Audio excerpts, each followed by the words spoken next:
What's going on, guys? So this is the finale. I'm gonna try to get this done. It's incomplete. I'm sorry, you guys won't. I will never continue writing this.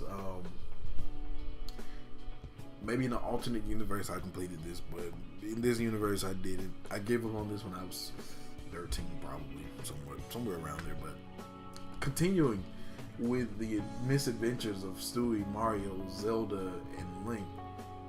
And Peach. See, Peach is so forgettable. I did not give her a lot of lines. I don't. I did not give Peach any screen time. And I did not make her interesting. I did not make any of these guys interesting. But, if I had to put myself through a very critical lens, Peach didn't get any spotlight. So,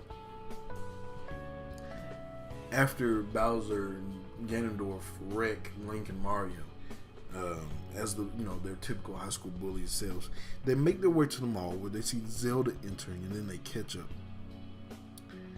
Link says, "Okay, what did you want, Stewie?"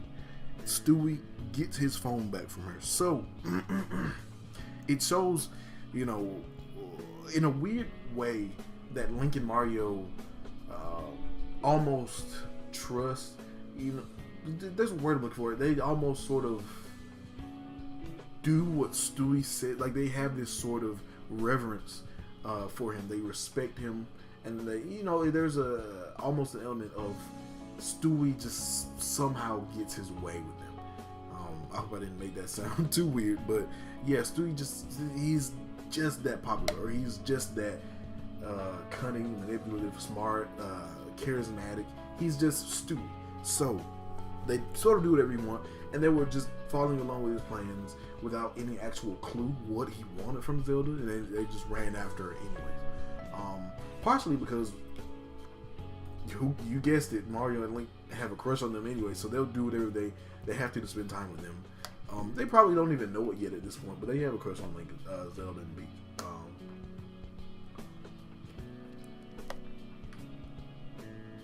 So Link says, "Okay, what did you want?" Stewie gets his phone back from her. So Stewie made them go through all of that. They got wrecked, everything, and then it was just for his phone back. So Stewie gets his phone back for her. Yeah. Mario says, "You made us miss a possibly epic battle with Bowser and Ganondorf for your phone." So I thought, last video, I thought that they for a reason they didn't really confront them at all. I said, Stewie says Mario got a mask from Link.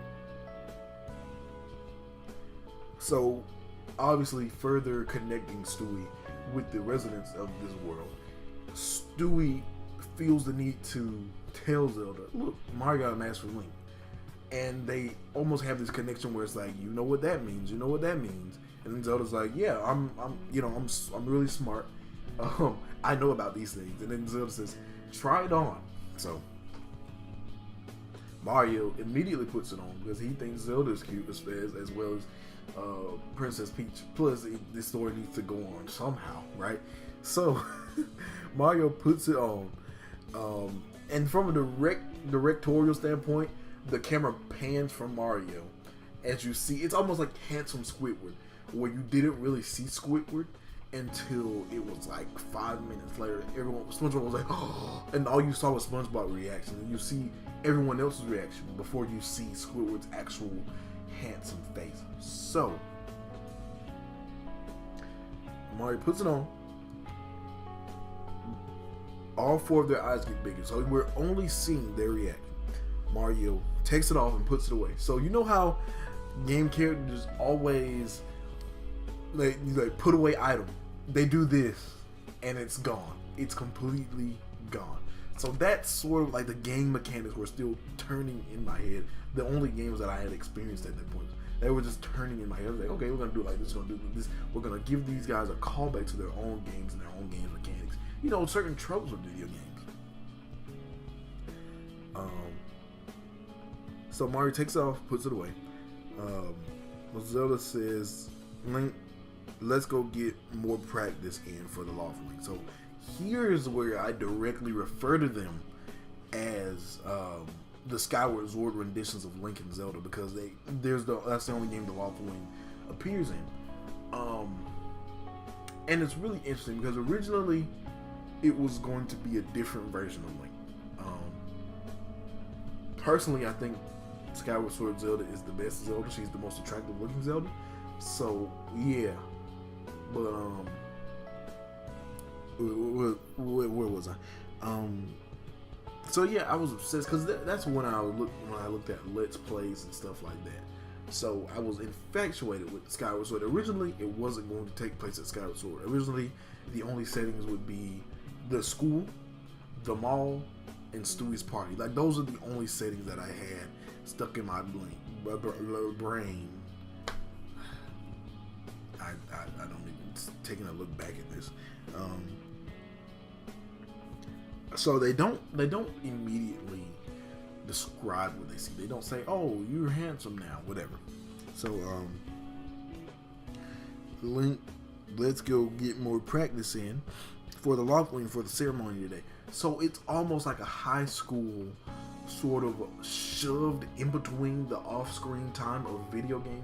So it's like, okay, Zelda and Link, you know, when video, like, it's almost like that Wreck-It Ralph sort of prospect where, okay, during their off time, video game characters hang out, they do this, they do that, they attend school, they do this. So it's the same sort of concept as Wreck-It Ralph. Video game characters have private lives, basically. So yeah, it's supposed to take place within the same place as, you know, Skyward Sword, stuff like that. Honestly, I don't know which Mario game this is taking place during, but yeah. If you turn back on, let's go get some practice for the ceremony today. Stewie says, so we're doing Skyward Sword bits now. So this is where I sort of played on Stewie's whole fourth wall breaking gimmick. All the Family Guy characters have fourth wall breaking gimmicks, and they utilize it with excellent comedic timing every single time. So it's really cool. You can tell I was being a try-hard with it. I was like, yeah, we're gonna break the fourth wall, and this one we got Stewie in the story. But you know, obviously that didn't work. So as you can see, so we're doing Skyward Sword bits now. They both leave and fly off on their Lawful Links. Mario gets a super feather, grabs Stewie, and flies after them. Peach just flies after them. So Peach is really uninteresting. Like I said earlier, Peach is just overall a really uninteresting character in this story. So Stewie says, "Guy, for God's sakes, Mario, don't let me go." So this is just Stewie being a baby. This is just Stewie being afraid of heights. This is just the classic trope where, you know, someone who seems so popular and so astute almost actually has a really ridiculous weakness or a really ridiculous phobia. And I really like that. Like when someone seems just so formidable, so perfect, to have such a ridiculous weakness, like being afraid of the dark. Like, what if I told you that, let's see, like, what if I told you the toughest dude you know was scared of the dark? Or what if I told you that, I don't know, who's really, really tough? Like, what if I told you Arnold Schwarzenegger was a My Little Pony fan? Like, it's a ridiculous weakness. And there's a new One Piece villain who is infatuated with donuts, but he's like the toughest villain so far. So it's really, really funny when characters sort of do that. So it's that classic trope of a really, really tough guy that's a really, really interesting Achilles heel. So it's really, really cool how I tried to implement a trope like that into a story like this. So, and it's very subtle because Stewie's a baby and you sort of expect them to be afraid of things anyway. So that was my attempt. So after a while, they're at Skyloft. So Skyloft is, if I had to live in any game world, Skyloft would be like that's the perfect, like that's it's literally a paradise. In my opinion, it's a paradise. So yeah, just in general, um, that was just me showing my appreciation for Skyward Sword, stuff like that. And the last line of it is Peach saying, "Wow, the music here is so beautiful." Now, Skyward Sword, I think, as far as Zelda games go, it's not the best, but that is really, really saying something. Zelda has some really, really good music.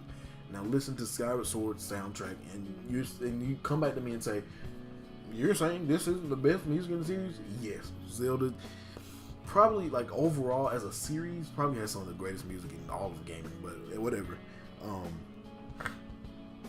So yeah, Peach, it just ends with Peach saying, "Oh wow, it's so beautiful." So Peach probably would have had some character development in some part after that, but I guess we'll never find out. So man, there were some other stories, some other really cringy stories that I wanted to tell you guys, but just know that in these, man, this is probably what I consider my cringiest thing that I ever did as like an adolescent. So with that being said, guys, I will catch you all later. This was the finale, so I don't know what I will come to you guys with next as far as personal content goes, but we'll see when I catch you guys later. I'll see you when I see you.